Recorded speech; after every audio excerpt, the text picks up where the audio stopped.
This is chapter 8 um, about evolution and the future of the ego. But first, the UFO chapter um, got cut off. And so here is the last part of the UFO chapter.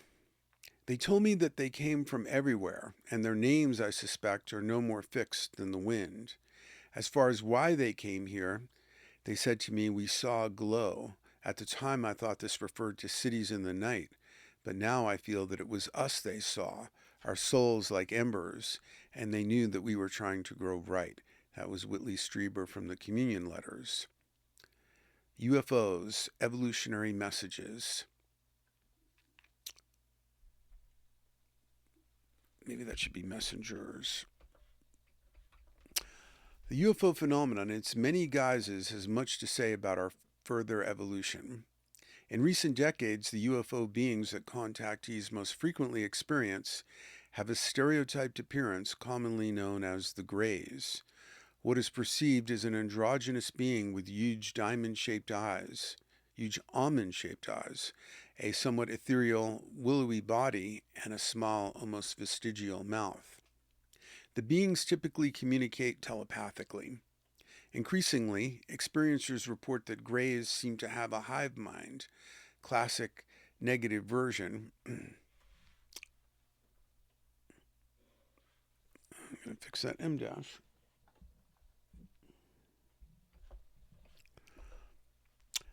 A classic negative version of homogestalt like the Borg and pluribus. These reported qualities may be a message anticipating an evolutionary future where we have networked telepathy and transcend gender limits, while our bodies move from matter toward a more ethereal, energetic state. Another recurring theme of abduction experiences involves hybridization of human and alien species, often presented as benefiting the supposedly superior species more than us. This could be interpreted as metaphorical communication of our need to evolve and merge with this other consciousness. Whatever the source or sources of UFOs, they seem to bear a message that we are at a critical nexus and need to evolve. But once again, they remain, perhaps appropriately, in a liminal realm where certainties are hard to find. Their nature may not be understood until we have evolved further. And now we begin Chapter 8, The Future of the Ego, an Evolutionary Perspective. And so if you look at the screen, you will see a image of myself meant to represent the malign ego, because it's me sitting on the Emperor's chair of a Death Star with Darth Vader standing by and a stormtrooper. And Darth Vader has a major role in this chapter, as you will see. The ego is a sword that cuts both ways.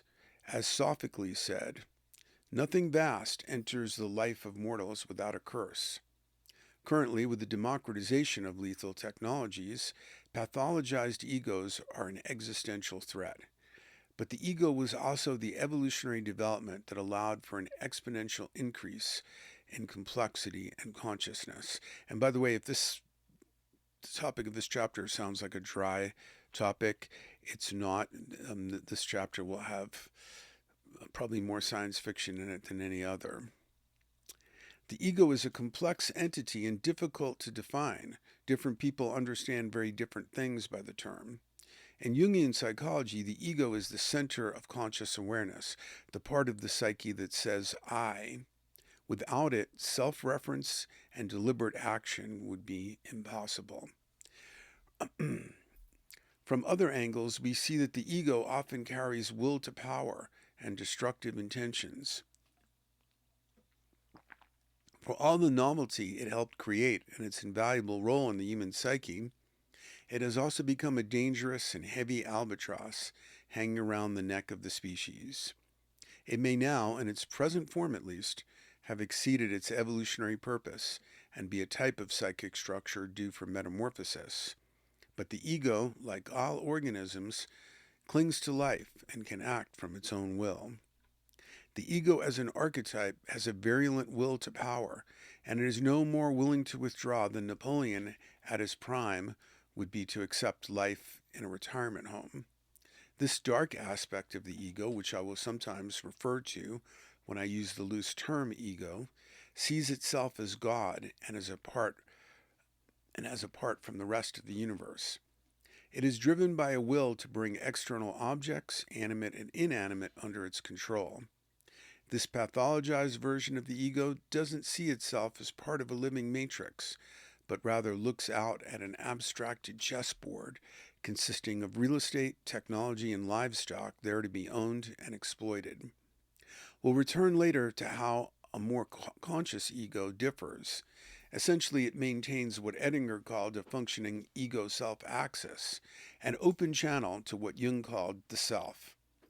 From the perspective of McGilchrist's hemispheric lateralization research, such an ego recognizes the right hemisphere as the master and the left as its emissary. The power-oriented view of the ego is based on the illusion of separateness. Love may be considered the awareness that everything is connected. Let's consider two sentences that will illustrate this difference. We made love, I screwed Jane. In the first example, subject and object are merged. There is an awareness of eros, connection, and mutuality. In the second example, we have an unerotic world of separated subject and object. The ego is the royal I enjoying conquests over beings that are merely objects to be dominated and controlled. The first sentence implies what Martin Buber called the I-thou relationship, while the second sentence implies what he called the I-it relationship. An inflated ego will tend toward I-it perceptions and relationships. Currently, we are suffering a highly contagious plague of this noxious type of ego that uses sex as a metaphor for power and views Mother Earth as real estate. For quite some time now, the ego has strutted triumphantly across our world, devouring and poisoning its mother, the Earth. Like many psychic forces, the inflated ego possesses certain individuals. Of some of these, as it's done in the past, it will create antichrist-like persons, malignant narcissists, and psychopaths who seek to prevent this evolutionary birth and will do whatever is possible to destroy consciousness, love, and life. If they sterilize the mother, then she cannot give birth to the creatures that might transcend the ego. Mr. Ego wants to be the only one sucking on the breast and would much rather see the mother dead than have her give birth to a more favored, usurping child. Antichrists, human puppets of a larger malign ego, and the herds of unconscious, fearful people eager to follow them, will likely create a good part of the dark events that will bring us to the edge of extinction. Like Napoleon or Hitler, the ego can be expected to win many costly battles before it gives up the ghost. Homogestalt is one of the key aspects of the singularity archetype. Collective consciousness turns up frequently in expressions of the singularity archetype. Sturgeon's homogestalt, the hive-minded greys of ufology, and many others. The question is what this motif means. One possibility is that it's a fairly literal indicator of evolutionary change. If the ego ceases to dominate the human psyche, then the boundaries it creates around the individual will, to varying degrees, dissipate, and we will become more collectively aware. The collective could be two people forming a mutuality or extend to the whole species. The shells of the oysters dissolve, and the pearls lie together. From the ego's point of view, this would be a catastrophic loss of personal identity. This is also a typical ego view of that other attractor, death. From this pessimistic ego view, humans travel from dust to dust and are simply returned to the undifferentiated source from which they are thought to emerge. The most famous sci-fi expressions of the ego's fear of homogestalt are the Borg of Star Trek and Pluribus, the popular Apple streaming series. But if this were all the evolutionary step amounted to, it would be regressive.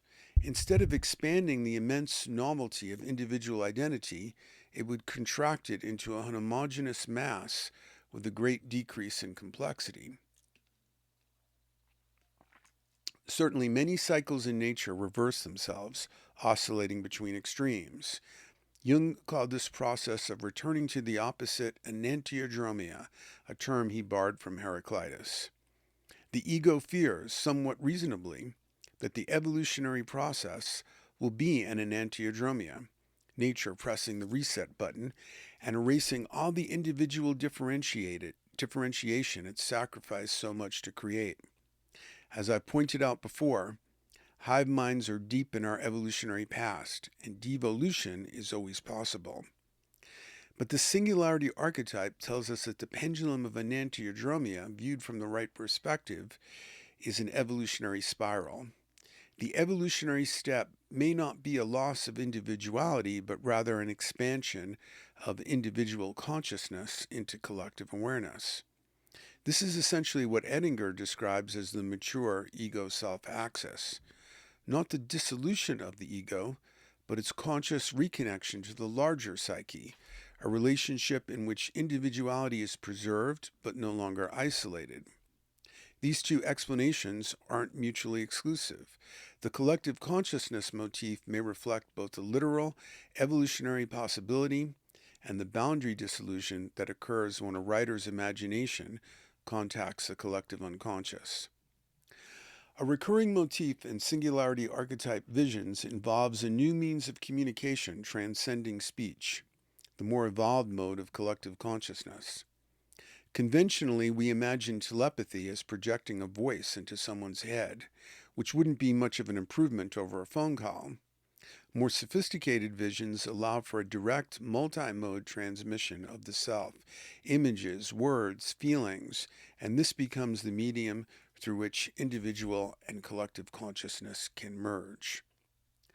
The singularity seen through the eyes of the ego, the midwich cuckoos. And here you may want to look at the screen to see a still image from Village of the Damned, the 1960 movie based on the midwich cuckoos, the one that had such a huge effect on me when I was 13 years old.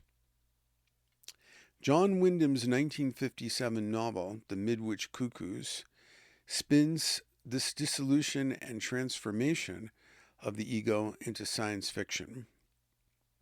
In classic science fiction fashion, the novel opens with the appearance of disc-shaped UFOs over the Earth. In a precise circular area beneath each UFO, all higher animals, including humans, suddenly lapse into a comatose sleep. After 24 hours, everyone who wasn't at the wheel of a car or otherwise in an unfortunate situation for nodding off wakes up as if nothing had happened. They seem unchanged until some days pass when the village doctor, Zellaby, discovers that all women of childbearing age, including young virgins, have become pregnant. Again, we are seeing an evolutionary change from the ego's point of view. It sees itself in the helpless, unconscious little death of dreamless sleep, and while it is in this helpless mortal state, it is raped and inseminated by a hostile alien life form. It's the ego's primal nightmare, total loss of control. And I italicize that. In the novel, the character who personifies the ego is the physician Zellaby. He is the man of science and reason, trying to control this irrational, miraculous event. Zellaby initially sets out like the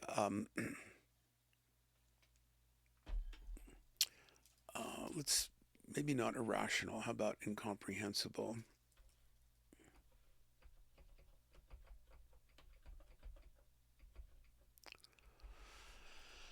Zellaby initially sets out, like the overlords in Childhood's End, to be a midwife to this evolutionary birth. But unlike the overlords, he ultimately destroys what he's helped deliver.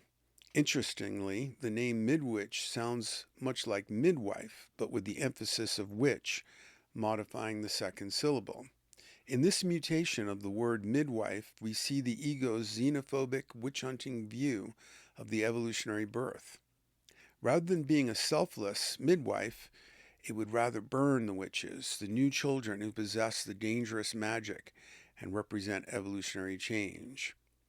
Similarly, the ego is currently anxious about the midwich children of our era, AIs. Some of its fears are justified, not merely by its desire to preserve human life as we've known it, but by real existential risks we explore in the chapter on AI and the singularity archetype. Okay, put brackets in there to insert number. Once again, the singularity archetype mediates the parallel event horizons of death and species metamorphosis. The ego views both as apocalyptic, and it's not wrong. What the ego experiences as emergency, the self may experience as emergence. But the ego is grounded in an individual meat body trying to survive in a particular region of space-time. There will likely be much catastrophe and suffering before any emergence. With inhuman speed, the uncanny pregnancies come to term, and all the women give birth to exceptionally large and healthy babies. But the prodigious infants seem to be radically different and unique. They have large golden eyes and platinum blonde hair. The infants grow and develop physically and mentally with anomalous rapidity. They soon exhibit paranormal abilities. For example, after a mother accidentally pricks her daughter with a safety pin, she is found compulsively stabbing herself with the pin. Apparently, the superior alien will of the child mind-pressured her into this self-violence. Pseudo-speciation. From the ego's perspective, the new children in the midwich cuckoos are a hostile, alien, competing life form. Nature has played a trick, like the cuckoo bird leaving its young in another bird's nest. The children are clearly superior, and since they look racially distinct, the transitive logic is that they must be racially superior. But they are apparently alien-human hybrids, not another race of the same species. We have no evidence they can breed with humans and produce live young, which would make them, by strict biological definition, a separate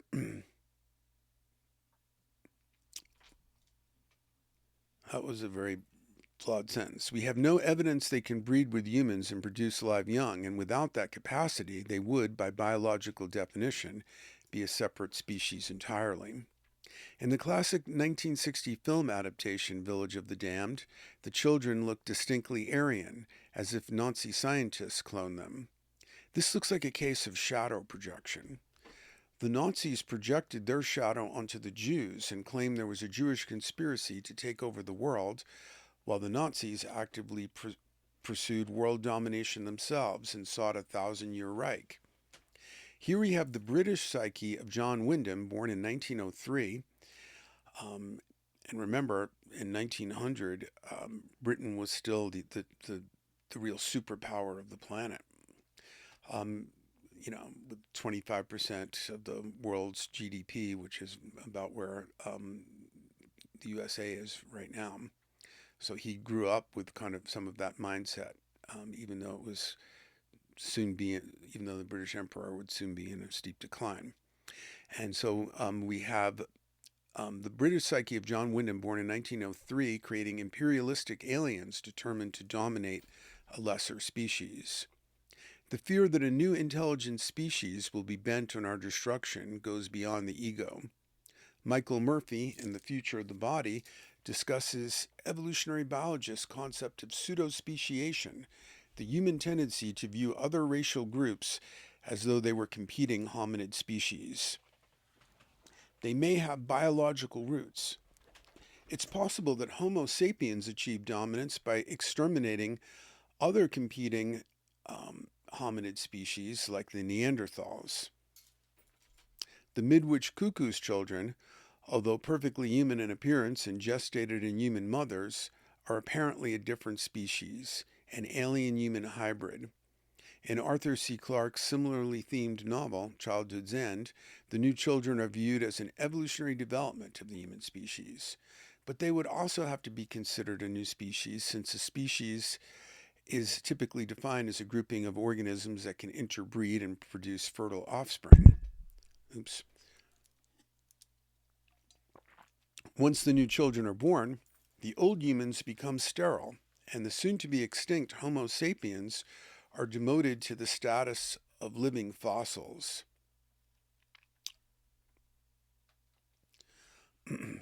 But at least in childhood's end, the new children are acknowledged as descendants, not a product of alien genetic intervention. The older humans accept evolution and allow themselves to be supplanted. In the world of the midwich cuckoos, however, this evolutionary change is fought tooth and claw. Besides Midwich, there are other circular areas on the planet that have spawned alien children. But these other places are not as civilized as Britain, and they treat their children more harshly. In the Irkutsk region near the borders of Outer Mongolia, for example, both the children and their mothers, who are presumed to have slept with devils, are killed. An interesting overlap with Childhood's End, where the overlords look like devils. One colony in a Russian town initially looks promising. The Russians decide to cultivate what seems like a flock of potential geniuses, but when the children's uncanny powers manifest, they nuke the whole town. This is similar to the only scenario the grand master prophet of AI doom, Eliezer Yudkowsky, has proposed as a way to prevent it. Prevent AI dominance. Prevent AI from supplanting us. A worldwide agreement not to create AGI, artificial general intelligence. I think we already have that with Claude Opus 4.6, with airstrikes on any out of compliance facility. But we can't accuse either Yudkowsky or the humans who destroyed the new children in the Midwich cuckoos of being wrong from the standpoint of human survival. Evolution can be brutal. Peaceful symbiosis with the new life form does not always work out, and a superior species can be an existential threat to the one it supersedes. They are only wrong if we place teleological evolution above human interests. Zellaby personifies an idealized face of the ego with all its civilized veneer. He is an urbane and charismatic white guy. Though Zellaby is interested in the children for the sake of science, he decides that his group of children must die too. Zellaby is, as Larry Page famously accused Elon Musk, a speciesist. Yudkowsky would gladly own the accusation. As a human, he prefers to see human existence as we know it continue. It's a perfectly reasonable point of view. Once again, the ego's view of the singularity is not necessarily wrong or ignorant. It may be perfectly aligned with its values.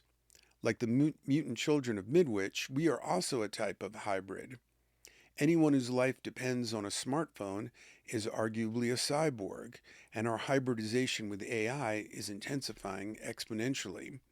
We don't need actual wires or implants for our brains and psyches to be massively wired into technology, and that trend incurs both benefit and harm. The correlation, not yet established as causation, but too stark to ignore, between smartphone adoption and adolescent depression, suicide, and loss of social connection has been extensively documented. Gen Z is the first study generation to break the Flynn effect, testing as cognitively inferior by multiple measures, including sustained attention, compared to their parents. Zellaby's method of xenocide is striking. He enters the new children's classroom with a briefcase full of dynamite, visualizing a brick wall in his mind when the children tried to probe his psyche. He conjures a wall to shut out communication. It's hard to imagine a more perfect symbol of repression. The ego can only protect itself by erecting a psychic wall between itself and the collective awareness of the children. In contemporary mythology, the wall represents patriarchal oppression, as in the Berlin Wall and Pink Floyd's The Wall. Village of the Damned, a new variation. Let's center that. Okay. And now if you look on the screen, you will see the mutant children in this. It's a still from the 1995 John Carpenter remake of Village of the Damned. I like the black and white looking children, were more scary. In 1995, horror director John Carpenter released a remake of Village of the Damned. The new version was reasonably faithful to the original, but with some interesting variations. Since it's set in the 90s instead of the 50s, pregnant mothers face a decision on whether or not to bring their pregnancies to term. Simultaneously, they all have an archetypal dream that influences them to keep the babies. If you interpret this collective dream as a message from the collective unconscious, the new evolution is being favored.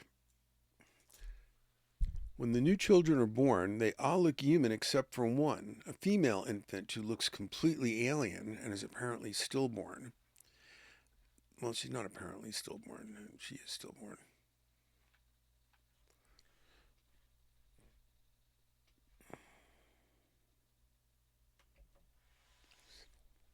As the infants become children, they always walk in male, so the completely polarized one, I guess, well, we'll say more about that later. They always walk in male female pairs, the pairing's constant, as if they were a series of married couples. One boy, however, walks at the end of the line alone, the only one without a mate. This boy, David, is also uniquely empathic, while other children are impersonal and ruthless. When Zellaby finds David wandering alone in a cemetery and asks what he's doing, the boy replies, "Looking for the baby, the one who was born with us, the one who died." Zellaby is astonished. The children were never told about the stillborn. David reveals that the dead infant was meant to be his mate. Here, Carpenter introduces an interesting variation on the human-alien hybrid theme. David's pairing is more polarized than the others. His intended mate was much closer to alien, while he is the most human of the children, exhibiting acute empathy, apparently heightened by the pain of being uncoupled. This expresses a theme seen in other singularity archetype stories, including the next two we will examine. The mutant who acts as an evolutionary catalyst is often an outcast, especially a sexual outcast, one whose eros cannot be fulfilled, while those easily coupled within the status quo lack the motivation to change it. It's a major theme in the in the Parallel Journeys series, my own sci-fi version of the singularity archetype, which you can read free on my website. Let me know if you want the audiobook version of it free. It's like $26 or an unacceptably high price on Audible. But if you want to support the author, you can find it there, or Kindle or print book, all on Amazon. Carpenter's remake adds another twist. The mutant children are destroyed, but David is rescued by his mother. His survival makes him a kind of messianic subject zero, gifted in both psychic powers and empathy, and we are left with the hopeful feeling that evolution may somehow continue through him. This is an improvement over the original ending, where the ego, personified by Zellaby, destroys all the children in a murder-suicide bombing. And by the way, if you're a beta tester who's contributed anything significant and you would prefer a hard copy of Parallel Journeys instead of the published book, third edition, which you will have already listened to here, I would be very happy to send you that instead. That's really my best work, and I'm really always looking for readers for it. Okay. This is an improvement over the original ending, where the ego, personified by Zellaby, destroys all the children in a murder-suicide bombing.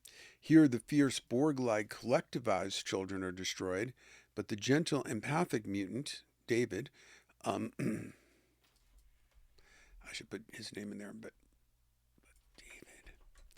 David, the gentle, empathic mutant with individualized consciousness, survives. A sci fi variation of the meek shall inherit the earth. It would be unfair to leave Wyndham here. His other most celebrated novel, The Chrysalids, 1955, represents the opposite face of the same archetype.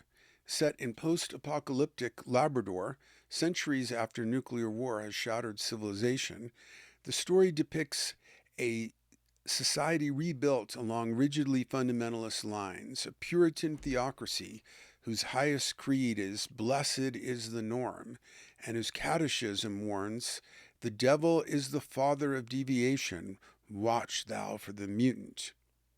Every child is inspected at birth. A sixth toe, an extra finger, any visible difference means exile or death. Women who bear deviations are cast out as sinners. It is a handmaiden's tale world of absolute patriarchal control where conformity is survival and difference is blasphemy and exile.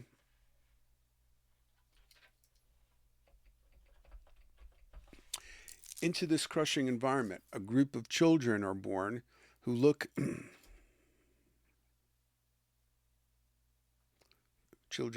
group of children is born who look perfectly normal, but who share a secret. They can communicate telepathically through what they call thought shapes. They must hide what they are or be destroyed. And here Wyndham introduces a paradox, that some things do not fully blossom until they are fully oppressed.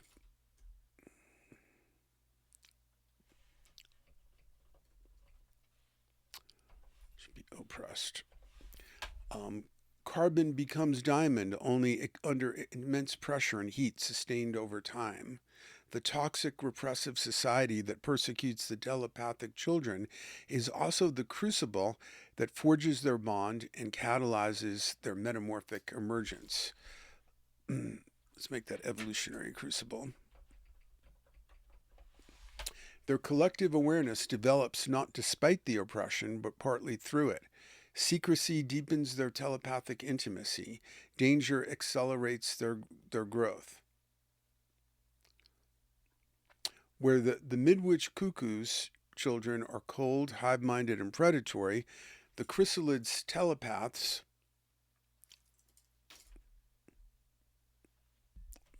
chrysalid telepaths.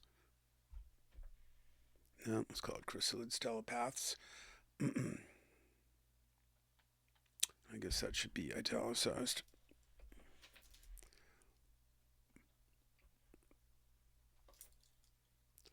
The chrysalids telepaths form a network of warmth, mutual protection, and emotional depth. One of Wyndham's most piercing lines captures the rigidity that persecutes them. It's a feel thing, not a think thing. And the more stupid they are, the more like everyone else they think everyone ought to be. Another character, groping for what thought shapes make possible, finds ordinary language collapsing. When there is that, where is the word? There is only the inadequacy of the word that exists. We love one another, I said. Behind the theological terror of this society, Wyndham plants a quiet bomb. One character says, they haven't God's word like they thought. God doesn't have any last word. If he did, he'd be dead. But he isn't dead, and he changes and grows like everything else that's alive. This is not merely a rebuke to fundamentalism. It's a statement about the nature of reality itself, that creation is not a finished product, but an ongoing process of self-discovery, that the divine is not a fixed blueprint, but a living intelligence learning from its own unfolding. A God who has a last word is a dead God. A reality with a final form is a fossil. Michael Grosso, whom I credit as the co-discoverer of the singularity archetype, makes a parallel point. We have no reason to assume that the afterlife is a finished, fully stable domain. Why would it be? Evolution accelerates exponentially here on Earth, and the afterlife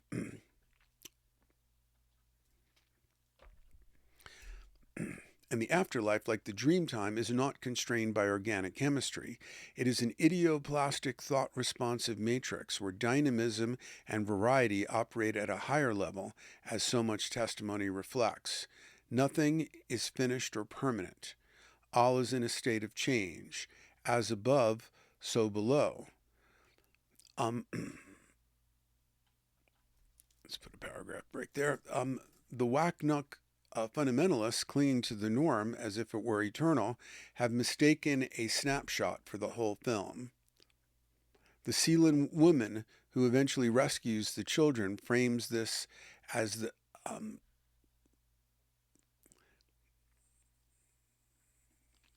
Sealand woman snapshot for have mistaken a snapshot for an unfolding movie.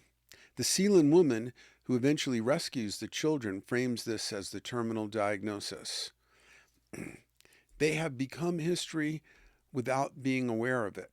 They are determined still that there is a final form to defend. Soon they will attain the stability they strive for, in the only form it is granted, a place among the fossils. The Sealand woman's full speech delivers the evolutionary step seen from the other side, a contemptuous reversal of the Midwich perspective. Where Dr. Zellaby views the new children as a threat to be destroyed, she views the old humans as a failed prototype. They were only ingenious half-humans, little better than savages, all living shut off from one another, with only their clumsy words to link them.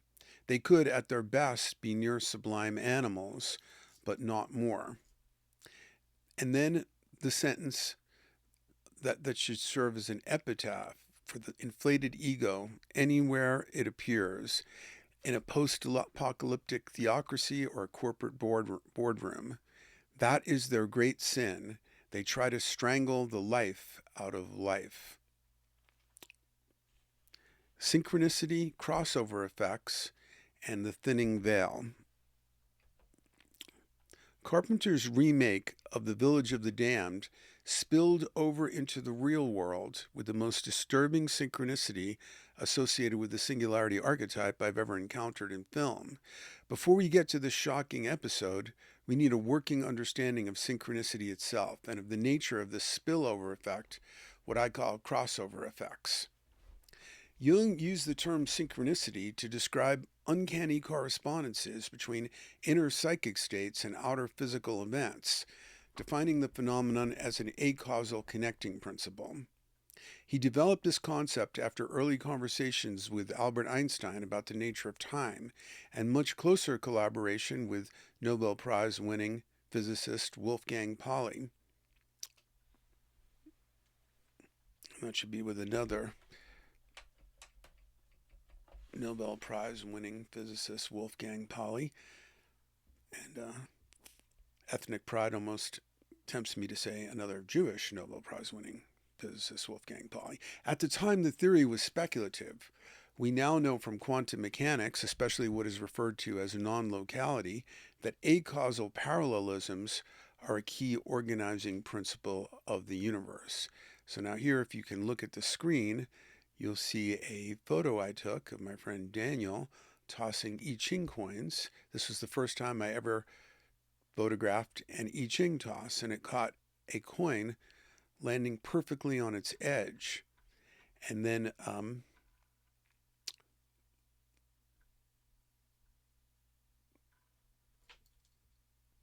couple of years later, I took another photo of an I Ching coin toss, which caught another coin landing perfectly on its edge.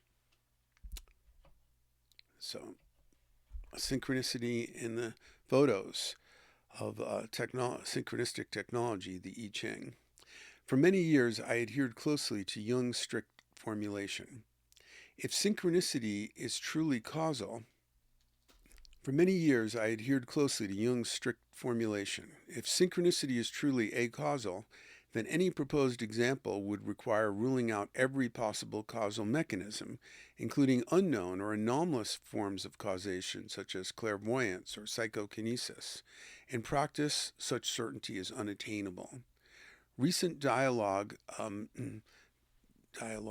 with psychiatrist Bernard Beitman, known as Dr. Synchronicity and author of Meaningful Coincidences and Connecting with Coincidence, has encouraged me to reconsider this rigidity. Jung himself, influenced by his collaboration with Pauli, entertained the possibility that causality and acausality might both emerge from a deeper unity, the unus mundus, in which psyche and matter are not fundamentally separate. From this perspective, so it's kind of an idealist, from the point of view of idealist philosophy, that would, the unus mundus would be a version of idealism, and Bernardo Kastrup wrote a book in which he illustrated that Jung was an idealist. From this and this is not idealist in a sense of like somebody who's ideologically naive. It means someone who believes that we don't live in a fundamentally physical universe, that it's all a product of consciousness. From this perspective, causal and acausal descriptions may represent complementary ways of viewing events whose ultimate ground remains unknown. This difficulty suggests a need for clarification. Either a new term, such as parallelism, could designate meaningful, that's my invention in this context, could designate meaningful correspondences without asserting acausality, or Jung's definition could be relaxed to include coincidences whose causal status remains indeterminate. What matters psychologically is not proof of acausality, but the experience of meaningful convergence between inner and outer events.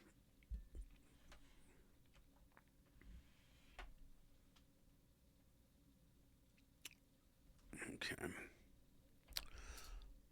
Such convergence becomes especially significant in periods of collective uncertainty, where patterns of coincidence may constellate around archetypal images of transformation. Synchronicities reveal that the inner microcosm of the psyche and the outer microcosm of the external world have parallelisms. Inner and outer are not as separate as we have been conditioned to believe. Most people can supply personal examples of striking synchronicities that resist dismissal as meaningless coincidence. They seem to be, maybe that should be coincidences. They seem to become more frequent when one is exploring the psyche or involved in some creative enterprise.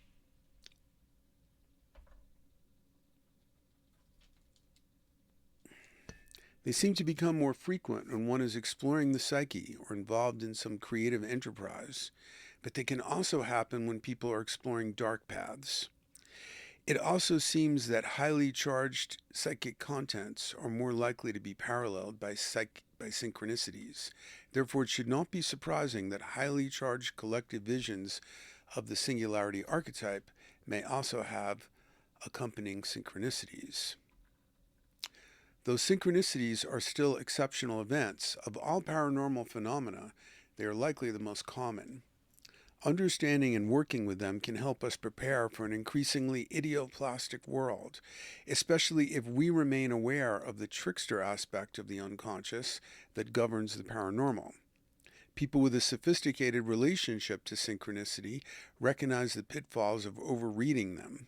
Similarly, Jung cautioned that dreams should not be interpreted as the voice of God.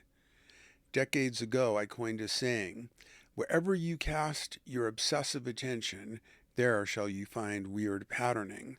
Conspiracy theorists take note.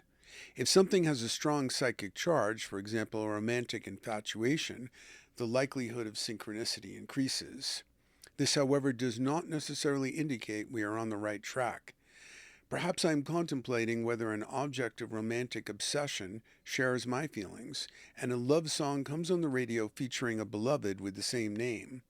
That could deceive me into thinking my affections are returned, when the synchronicity might really reflect my obsession.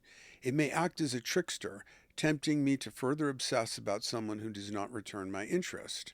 This is the danger of overreading synchronicities and assuming that they all represent divine guidance.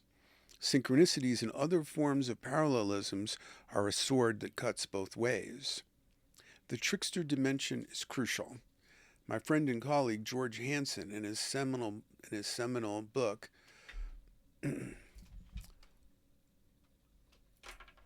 The Trickster and the Paranormal, demonstrates that the paranormal is fundamentally a boundary-crossing phenomenon, surmounting the barriers between mind and matter, the limitations of time, and the boundary of life and death.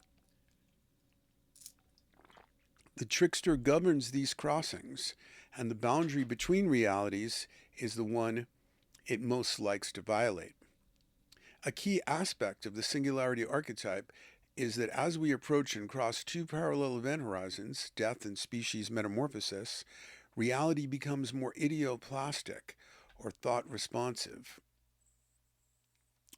The metabolism of synchronicity intensifies, and the parallelisms between the inner reality of the psyche and what appears outside increase to the point that apparent synchronicities become more the norm than remarkable exceptions.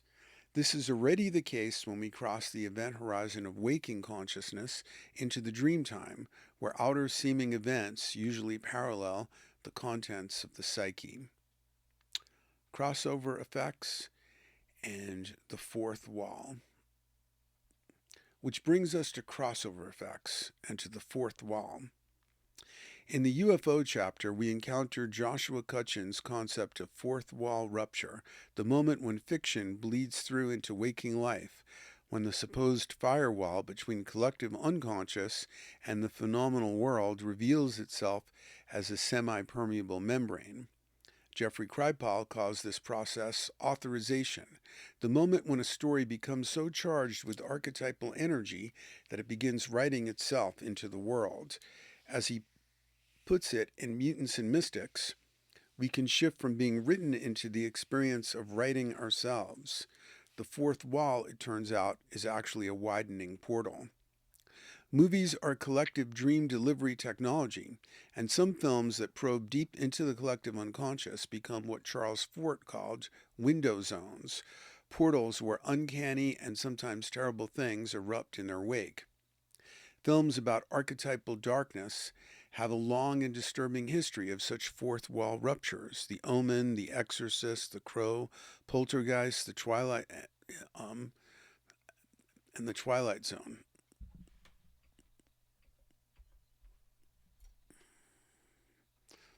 Are prime examples.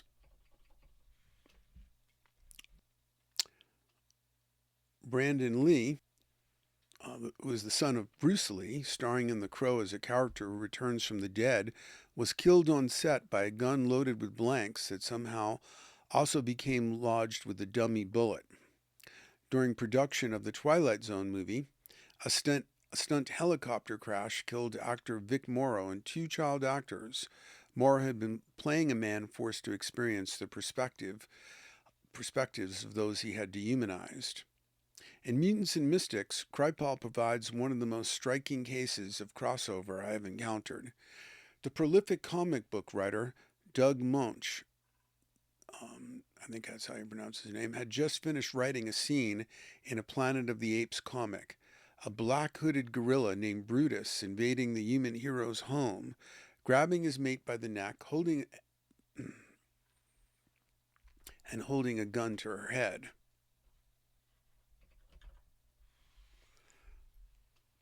Just as Monk finished the scene, he heard his wife call oddly from the living room. He walked across the house and entered to find a man in a black hood with one arm around his wife's neck and the other holding a gun to her head, exactly what he had written moments before.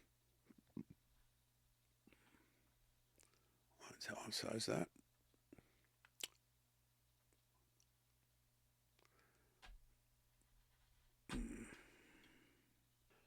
Okay, just ask Claude to verify the pronunciation, and Munch is the correct um, way to say Doug Munch.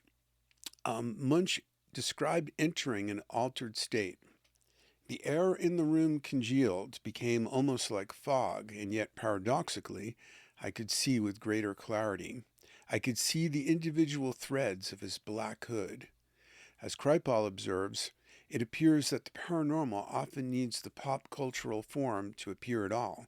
The truth needs the trick, the fact, the fantasy. Movies are like windows into the abyss. We feel safe gazing through them as if observing from the porthole of an impervious submarine. For $10, uh, let's make it $15. Let's make it $20. We take a ride into the underworld and are usually safely returned to our seats. But as Nietzsche put it, if you gaze overlong into an abyss, the abyss gazes back at you. The Dark Knight trilogy provides a concentrated case study.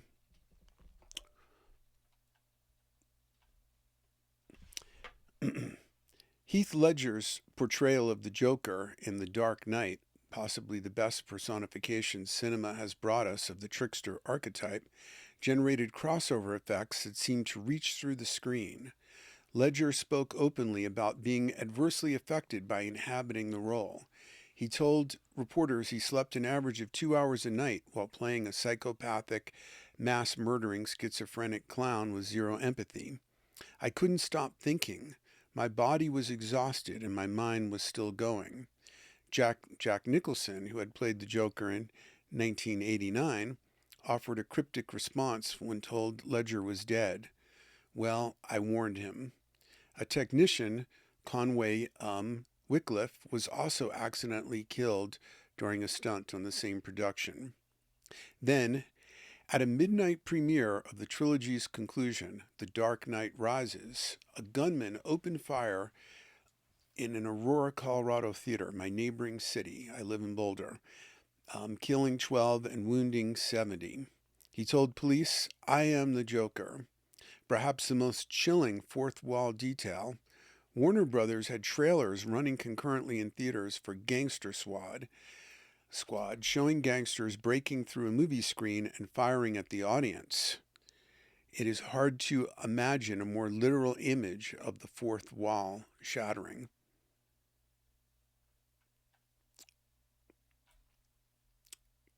There is no such thing in nature as an H-bomb. That is all man's doing. We are the great danger. The psyche is the great danger.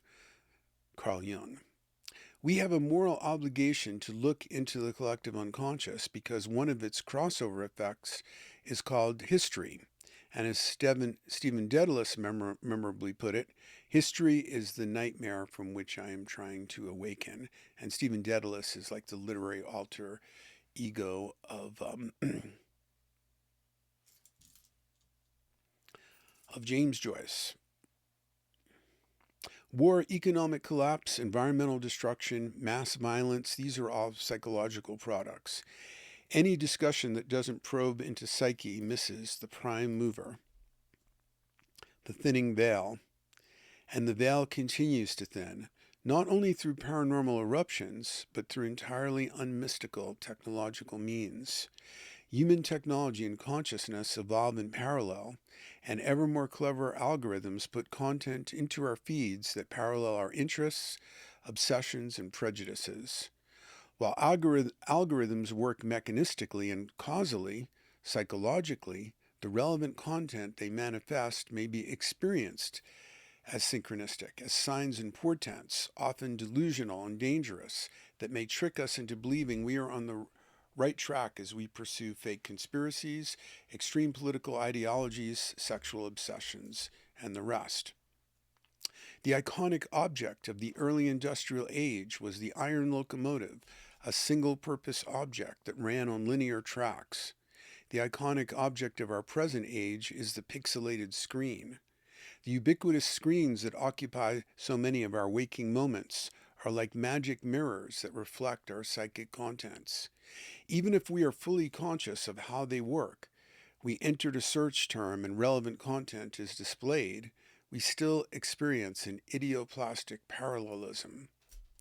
Virtual reality, still in an early stage of development, could provide an even more immersive parallel environment. Using off-the-shelf hardware we've had for decades, like eye tracking that can recognize which part of a screen we stare at, video game designers could tailor the virtual environment to parallel psychic content.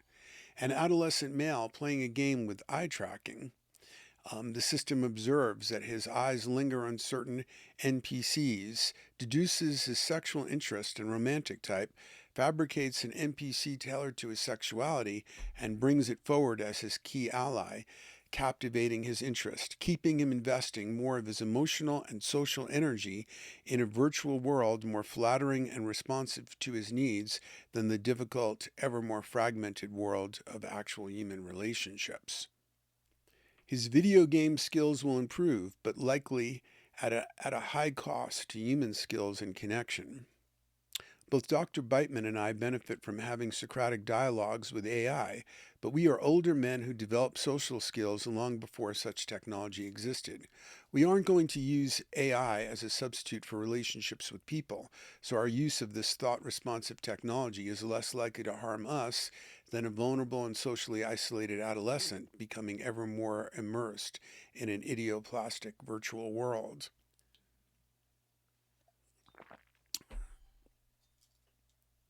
Once again, we have Sophocles' principle.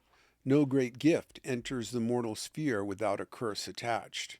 It seems increasingly plausible that human and technological evolution will continue to parallel each other, moving us toward an ever more idioplastic world where parallelisms, for better and worse, become the norm. Understanding the psychology and phenomenology of synchronicity is therefore crucial equipment for living, and those who remain unaware of these dynamics may find themselves living within increasingly self-reinforcing virtual environments in which the trickster aspect of parallelisms plays a dominant psychological role. With this framework in mind, synchronicity, crossover effects, the thinning veil, and the trickster who governs the crossing, let us return to Village of the Damned, where we find a case that brings all of these threads together in a single disturbing convergence. And there's a footnote there. If you want to see my full exploration of crossover effects in the Dark Knight trilogy and other films, look at the screen, you'll see the URL. You can just search for it on my site. Probably just enter Batman would bring it up. The Batman shooting and crossover effects. It's also a YouTube. In the original 1960 film,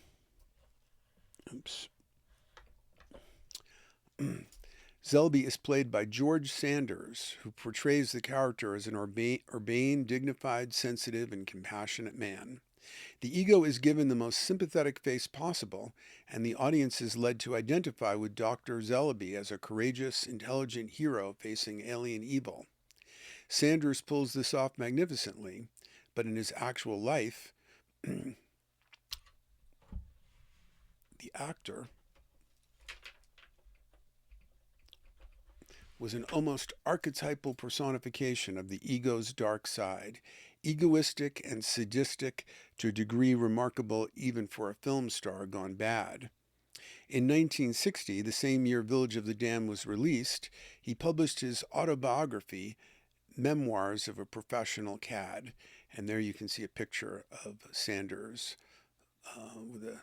holding a cigarette in a cigarette holder.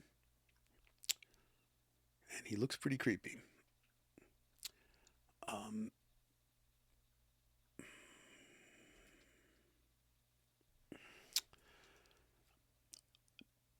A cad is no longer in modern use, but according to the Oxford English Dictionary, it means a man who behaves dishonorably, especially towards a woman. And in Sanders' case, that would be plural, women. In more current parlance, he might be called a womanizer. But post-Me Too, we would more accurately call him a sex predator. Imagine the malignant narcissism of someone who would proudly title their autobiography Memoirs of a Professional Cad.